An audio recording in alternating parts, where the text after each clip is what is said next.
Meus amigos, meus irmãos, minhas irmãs, hoje é domingo, o dia do Senhor. Tenho a satisfação de lhes falar quando ouvimos Jesus que se dirige aos seus discípulos para os ensinar. Estamos ouvindo a continuidade do Evangelho do domingo passado, o Sermão das Bem-aventuranças, quando Jesus propõe aos seus seguidores um plano de vida, uma meta a ser atingida, e ele os desafia, dizendo que são felizes aquelas pessoas que por conta disso sofrem nesse mundo, mas não perdem a esperança, a fé, não deixam de acreditar que Deus tem para cada um plano. Uma leitura equivocada, durante muito tempo, fez as pessoas pensarem que esse mundo é o lugar do sofrimento, da tristeza. Chamar alguém de pagão, dizer que uma pessoa é mundana, era como dizer é uma pessoa sem caráter, sem valor. Então, as pessoas tinham um certo temor de mostrar infelicidade nessa vida, porque parecia que ao serem felizes aqui, deveriam ser infelizes no céu, e o contrário, quem sofresse aqui ia se alegrar no céu. Então muitas pessoas entenderam isso de forma equivocada, eu repito, e passaram a entender que esse mundo é perdido, é o lugar do pecado, da desgraça. Não faz muito tempo, nós deixamos algumas práticas que eram próprias da Idade Média, chamada Idade das Trevas, em que as pessoas, elas se flagelavam para amortizar os sentimentos do corpo. Vocês imaginem o Papa Paulo VI, de feliz lembrança, quando morreu, o cardeal encarregado de vesti-lo para o funeral, ao tirar as suas peças íntimas, encontrou entre suas pernas um cilício. Alguém sabe o que é um cilício? É um instrumento de tortura, metal cravejado com pontas. Paulo VI era idoso, doente, um homem tímido, mas que foi um dos papas que trouxeram a igreja para o século XX e agora para o século XXI, Paulo VI. Ele que deu continuidade ao Concílio Vaticano II, São Paulo VI, grande homem, vivia com o cilício que o machucava. A ideia era que o corpo precisava sofrer para não impedir o espírito de ser livre. Há pessoas que levam isso à loucura, vocês sabem disso? Esses filmes que nós assistimos e que eles querem retratar esse lado, digamos assim, doente da igreja, mostram pessoas se autoflagelando. Alguém assistiu O Nome da Rosa, por exemplo? Lembram-se? Eles tinham aquele chicotinho, tinha umas pontinhas e a pessoa batia em si mesma toda vez que ela tinha um impulso, tinha um desejo, ia para o quarto e se machucava. Enfim, Jesus não está falando disso, de maneira alguma, pelo contrário. Deus amou tanto este mundo que deu o seu Filho único para que salvasse todas as pessoas. Deus ama o mundo, é obra de Deus, assim como nós. Nossa sensibilidade, nossa sensualidade, nosso apetite, isso é graça de Deus. Quem ler esse último documento do Papa Francisco, ele recupera do catecismo esses aspectos da doutrina que haviam se desvirtuado. O Papa Francisco diz: o apetite, o prazer em comer é graça de Deus. Vocês já tiveram doente e perderam o apetite? Sabe o que significa isso? Alguém fazer uma coisa que você gosta e você sentir nojo? A gente abençoa a mesa para comer porque é graça de Deus que nós tenhamos prazer. Não é apenas para a nossa sobrevivência. Se fosse assim, a gente comia só o básico todo dia, né? Não saía para comer pizza sexta-feira à noite, sábado. Nós temos o prazer, faz parte de nós. Da mesma forma, o Papa Francisco fala da sensualidade. O Freud, pai da psicanálise, diz assim: nós somos essencialmente sexo. Foi muito mal entendido, foi criticado, mas é porque a nossa sensualidade, ela se manifesta muitas vezes na nossa sexualidade. Sensualidade é a capacidade de sentir um toque, olhar e se extasiar diante da natureza, olhar uma obra de arte e sentir o seu espírito se levar, se emocionar com uma música, com um filme. Sensualidade, tudo isso é sensualidade, toca os sentimentos, as sensações. E os casais realizam plenamente o sacramento do matrimônio, encontrando-se no sexo e realizando com prazer a obra da criação. Olha como destoa daquela outra ideia de que o homem é pecador, nós estamos cercados de pecados, e as pessoas tinham medo de manifestar então o seu prazer. Olha, isso não é novo. Nós herdamos muitas coisas da nossa cultura do povo romano. Roma foi o maior império do Ocidente, nós sabemos bem a história, durou muito tempo, marcou muito as civilizações. Os romanos eram muito supersticiosos. Eles tinham medo de sombras, do escuro, não entravam em cemitério a menos que fosse muito necessário.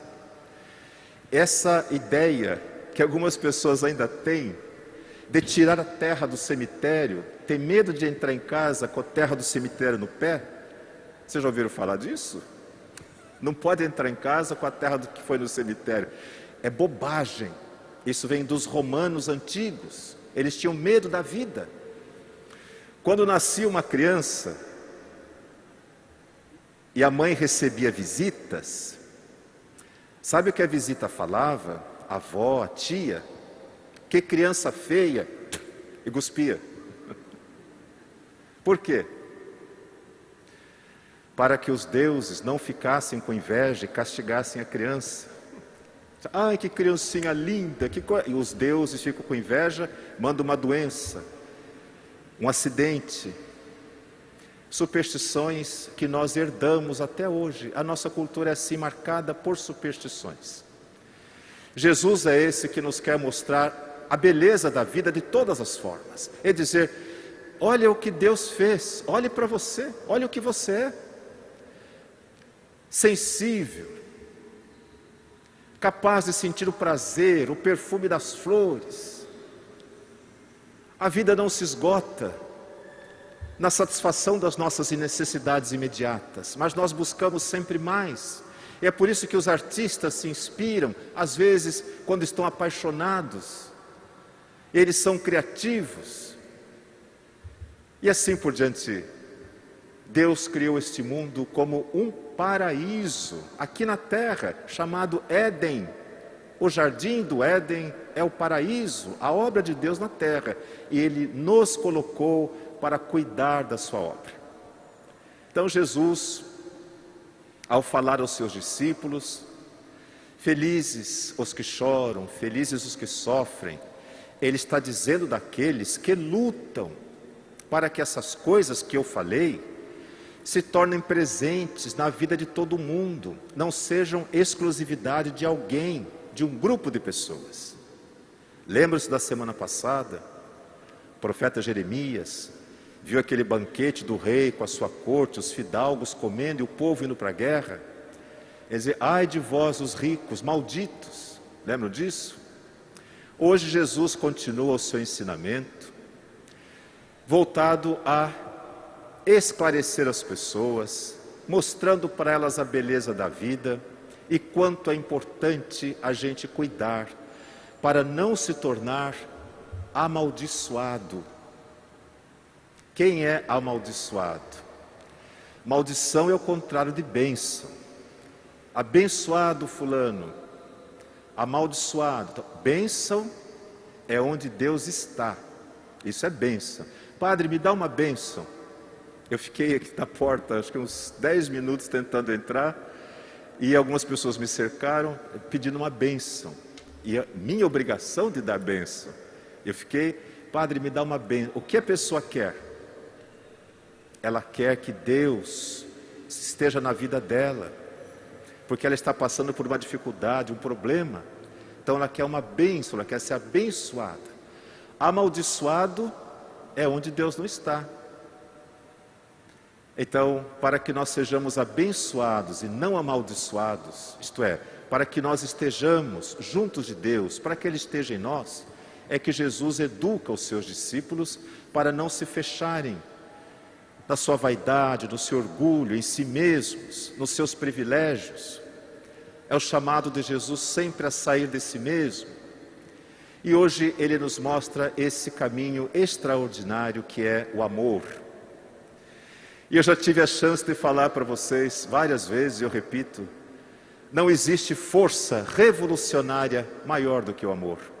Nenhuma arma, nenhuma bomba, nenhum tanque provou ser maior do que o amor para mudar os costumes, para mudar a cultura. Quem ama, olha para o outro e ao invés de ver um rótulo, ele vê um rosto. E é por isso que Jesus olhava para todas as pessoas e se empatizava com elas. Ele se conectava com elas, porque ele via o rosto delas. No rosto estão impressas as marcas da história da pessoa, o olhar, o trato que ela recebeu durante a vida, se há tristeza, se há esperança, se há sonhos. É por isso que ele se relacionava com estrangeiros, com crianças, com doentes, leprosos, mulheres prostituídas, pessoas excluídas. E ao mesmo tempo, ricos, ia jantar na casa deles. O encontro de Jesus com essas pessoas, porque se dava nesse nível do amor, as transformava.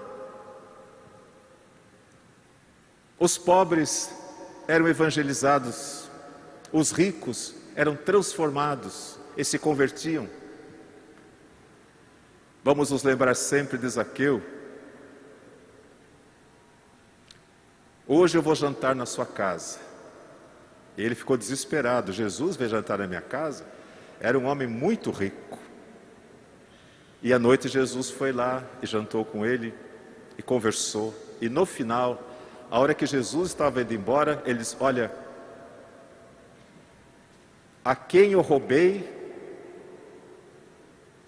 eu vou devolver 4 vezes mais. E todo o meu bem, os meus bens, eu vou dividir ao meio e dar aos pobres. Vou ficar com metade do que sobrar daquilo que eu roubei. Ainda assim ele ficou com muito dinheiro. Mas olha que gesto.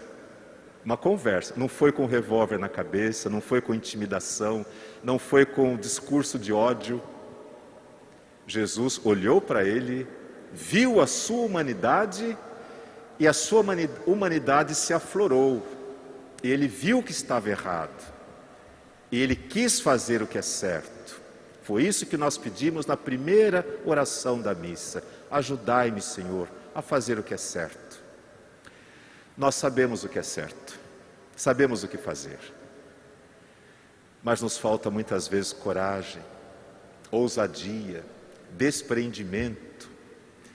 Nos falta muitas vezes enfrentar familiares, amigos, a sociedade, os princípios religiosos que a gente acha que são a vontade de Deus e às vezes são muitas vezes preceitos humanos. É por isso que Jesus, ao falar aos seus discípulos, na continuidade do sermão das bem-aventuranças, lhes propõe isto que eu considero algo extremamente difícil. Mas como é que nós vamos entender isso? A segunda leitura nos dá uma pista. Lembram-se o que eu falei para vocês domingo passado, que na Bíblia a palavra homem, traduzida para a nossa língua, tem vários significados. Hoje ela aparece ali várias vezes na segunda leitura, não é? Mas bem distinto e bem claro: homem terrestre e homem celeste. Homem terrestre é representado por Adão, de quem eu falei domingo passado, pecador, se deixou corromper, traiu a amizade de Deus, mentiroso. Esse é o homem terrestre. Mas São Paulo fala, mas nós já conhecemos o homem celeste. Jesus é esse que nos mostra o que está escondido dentro de nós. Essa figura que irá brilhar na eternidade, Paulo chama de homem celeste, uma pessoa celeste. Isto é, as virtudes do céu já estão presentes nesse nosso corpo mortal, pecador, mentiroso, corrupto. Aqui também já estão as virtudes do céu. E São Paulo diz, homem celeste, já está presente no homem terrestre. Por isso que no passado, e a igreja fez isso, talvez melhor do que nenhuma outra instituição, eles, quando tinha uma pessoa que pensava diferente, prendiam a pessoa, batiam na pessoa. Os apetrechos de tortura da Inquisição espanhola fariam inveja ao serviço secreto israelense hoje. Se vocês tiverem paciência, procurem na internet os instrumentos de tortura da Inquisição espanhola. E quem é que ia para a roda da tortura? Pessoas que eles achavam que estivessem endemoniadas. Mulheres histéricas, por exemplo, insatisfeitas com a vida, destituídas de poder. Então, consideravam loucas, porque não se sujeitavam ao marido, aos costumes, iam para a roda, para a tortura, o diabo está nelas. E apanhavam, eram mutiladas e finalmente queimadas numa fogueira. Houve um cardeal, Giordano Bruno, nesse período terrível, vocês já ouviram falar naturalmente, a gente aprende isso na escola, Giordano Bruno. Ele contrariou os princípios religiosos da época. Queimado. Galileu. O que é que Galileu falou? Eu acho que o mundo é redondo. Preso. Torturado. Ele teve que desmentir a teoria dele. Finalmente, Papa João Paulo II o absolveu. Centenas de anos depois, a igreja, com o Papa João Paulo II, absolveu Galileu. Sim, de fato, a Terra é redonda. Eu sei que alguns ainda hoje duvidam, mas acreditem, é redonda mesmo, viu? Mas então, a tortura, a morte, quando significa que a pessoa pretensamente está possuída por um demônio, porque ela pensa diferente, ela é diferente, isso nós devemos rechaçar. Nós não podemos compactuar com isso de jeito nenhum.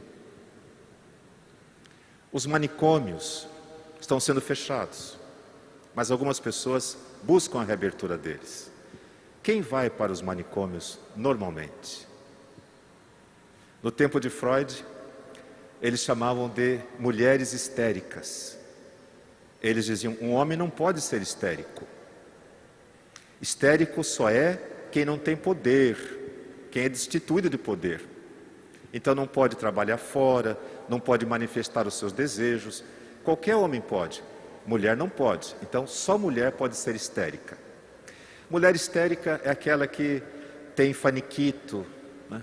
Tem os 5 minutos. E alguém vai dizer, está na menopausa. Às vezes sente uma dor que não existe. Um olho fica piscando, a pessoa não está enxergando nada. É histeria. Mas hoje o que nós sabemos? Os homens também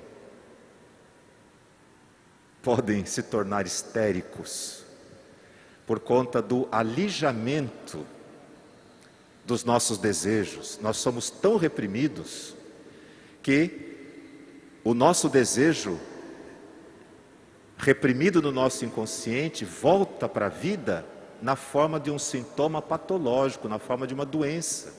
A pessoa nega o corpo, nega a sensibilidade, nega o prazer, mas também ela é negada por causa da sua cor, por causa do seu peso, por causa da sua idade, por causa da sua origem.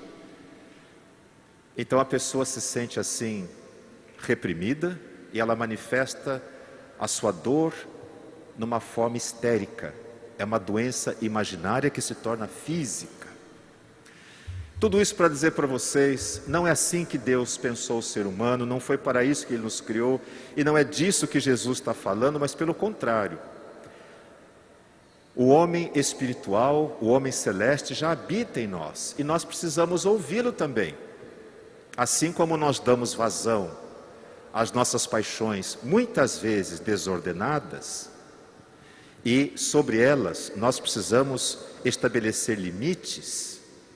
E eu tenho falado para vocês da importância de educar as crianças para que elas saibam lidar com a frustração, com o medo, com os limites, com os fracassos. E como é que a gente educa uma criança? Você não pode fazer isso. Por que não? Porque eu não quero que você faça. É assim que a gente educa. É assim que a gente põe limite numa criança. Os pais não precisam ser amigos dos seus filhos. Repito isso. Eles vão encontrar e fazer amizades. Depende deles ao longo da vida. Os pais são educadores, têm que preparar para a vida. Você vai dormir agora, são 9 horas, desliga e vai dormir. Por quê? Porque eu quero. Sem violência, sem agressão, mas com firmeza. É dessa forma que nós vamos entendendo que há um limite para o que nós podemos fazer. Quando nós não estabelecemos o limite, porque ninguém nos ensinou, a gente acha que o corpo é uma fonte inesgotável de prazer. E o que é que a pessoa faz? Ela abusa até a exaustão. Um artista da noite que toca, pessoa muito boa, muito querida, me disse assim: eu faço show 3, às vezes 4 vezes por semana, de quinta a domingo. Quando chega domingo e a casa está cheia, eu estou tão cansado, eu estou tão chateado de repetir as mesmas músicas, as mesmas piadas, as mesmas coisas, que eu só consigo ir para o palco se eu tomar alguma coisa. Então eu tomava café, tomava bules de café para sentir energia e ir para o palco. Aí me falaram de um tal energético, eu comecei a consumir energéticos para ir para o palco. Mas depois o meu empresário me disse assim: olha, cheira isso daqui, bem forte. Um pozinho, ele cheirou, ele sabia o que era, cheirou. Ele diz assim: minha cabeça parece que acendeu 1 milhão de luzes piscando. Eu ri, eu brinquei, eu cantei, eu dancei. Foi uma das noites mais espetaculares da minha vida. No dia seguinte, na quinta-feira, ele pediu assim: você tem mais daquele pozinho? E conseguiu. Foi assim durante o mês. Depois de um mês, aquela quantidade não servia mais. E depois que acabava o show, vinha o que se chama rebite, que é a depressão. Quando você superestimula esses centros nervosos do prazer, eles se esgotam. Se eu sou muito chato falar essas coisas, eu peço desculpas, mas é que me interessa tanto. Nós temos umas glândulas aqui em cima dos rins, chamadas suprarrenais, que produzem esse hormônio, que produz euforia. Ele é produzido de manhã, vocês sabem disso, né? Só que em quantidade, em excesso, o corpo entende que não pode produzir mais.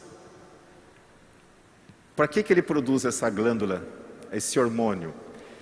É um comportamento de fuga e enfrentamento. Quando você está muito estressado, essa glândula superproduz esse hormônio, vai para o cérebro, você ganha uma força, seus olhos abrem assim.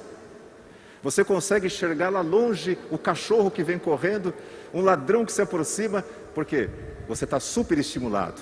Mas aí passou aquela situação, a glândula para de produzir, você volta ao seu normal. Isso é o certo. Mas quando a glândula é superexcitada, você não consegue dormir à noite. Ela não para de produzir.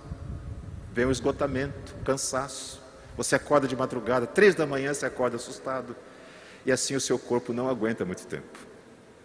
Então, alguém tem que nos ensinar a pôr limites naquilo que nós podemos fazer. Vocês viram a primeira leitura? Samuel, o profeta, falando de Davi. Só para lembrar. Havia um rei Israel chamado Saul, velho. Hoje nós sabemos, olhando a personalidade dele, ele era psicótico. Ele falava com fantasmas, ele via nas sombras, entidades, falava sozinho. Então ele tinha realmente sinais de psicopatia. Mas o povo achava que ele era um místico. Só que ele começou a fazer loucuras, e o povo se voltou contra ele. Então, esse trechinho eles estão em guerra. Só para vocês entenderem, Saul, o rei, louco, prejudicando o povo, e Davi, ungido pelo profeta, para reinar sobre Israel. Deus já tinha escolhido Davi. Ele vai até o acampamento onde o rei está, à noite, toda a soldadesca dormindo, ele e seus homens entram na tenda do rei, o rei dormindo, ele tem a chance de matar aquele velho. E o que ele faz? Ele pega a lança do velho e vai embora. Ele não o mata. Não é porque nós podemos fazer alguma coisa que nós temos o direito de fazer. Seria covardia. Ele não fez. Nós precisamos nos lembrar disso. Não é porque a gente pode fazer alguma coisa que a gente tem o direito de fazer. É engraçado as pessoas que põem o som, aquele volume insuportável, um vizinho. Aí a pessoa vai reclamar, o vizinho fica bravo, xinga. Essas pessoas que colocam o som no carro, aquela batucada, você está no seu carro com o vidro fechado, você nem sabe o que está acontecendo. E essas viagens que a gente precisa fazer às vezes de avião, não sei se vocês passam por isso, mas aquele grupo de pessoas falando alto, brincando, rindo, jogando coisas um no outro por cima da sua cabeça. Não é porque eu posso fazer alguma coisa, porque eu sou jovem, porque eu tenho saúde, que eu tenho direito de fazer. Saul morreu depois, Davi subiu ao trono, mas ele tinha o respeito dos seus homens, porque sabiam que ele tinha caráter. Eles confiavam nele, porque ele teve a chance de fazer o mal e ele fez o bem. Deus estava certo ao escolher aquele homem para ser o rei. É disso que Jesus nos fala no Evangelho. E é por isso que ele dá esse programa de vida que para mim é muito exigente, mas que é um desafio cotidiano. Nós precisamos ter nessa vida uma postura. E Jesus tinha, vocês sabem disso. Ele não era bobo. Não tinha sangue de barata. Viu o que ele fez com os vendedores na porta do templo? Viu o que ele falou dos fariseus? O que ele falou de Herodes? Mas ele tinha discernimento. ele sabia como usar a sua força. Isso a gente aprende ao longo da vida. Quando ele foi esbofeteado pelo soldado, ao invés de reagir como qualquer homem poderia fazer, ou covardemente, com medo de apanhar mais, ou ousadamente agredindo a quem o bateu, ele olha para a pessoa, olha para o soldado, está escrito ali. Ele olha para o soldado e pergunta: se eu falei mal, me corrija. Mas se eu falei bem, por que você me bateu? E esperava do homem uma resposta. Quem tem coragem de fazer isso? Tem que ser muito homem, tem que ser uma mulher muito corajosa para encarar quem o agrediu e, ao invés de devolver da mesma maneira, questionar a pessoa, dando a ela a chance de refletir sobre si mesma, de olhar para si, o que talvez ela jamais tenha feito. Meus amigos, meus irmãos, ser cristão é um desafio, mas nós temos em nós a presença do homem celestial que Jesus veio despertar. Por isso, coragem. Sejamos como Deus espera de nós, homens e mulheres livres para fazer a sua vontade aqui na terra, como os santos já fazem no céu. Louvado seja nosso Senhor Jesus Cristo.